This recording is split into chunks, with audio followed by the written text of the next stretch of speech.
לא עם כל הפרטים. כן.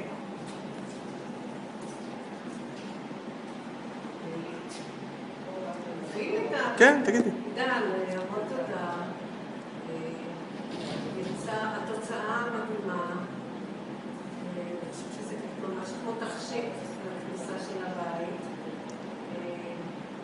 אני הגעתי אליך דרך האדריכל שלי ששמו ברק פורט. אתה שלחת לו פרסום באינטרנט, מצא חן בעיניו, הוא המליץ לי אליך אחרי שכבר ראיתי הרבה פרגולות בכל הקיבוץ ובקריית שמונה ובקריית שמונה. ודחיתי, לא רציתי עד שראיתי את הפרגולות שלך באינטרנט. ואז ידעתי שזה מה שאני רוצה. נפגשנו, אני מאוד שמחה לתוצאה. ממש שמחה ויפה, גם כבן אדם וגם כאיש מקצוע. ומאוד תודה. תודה.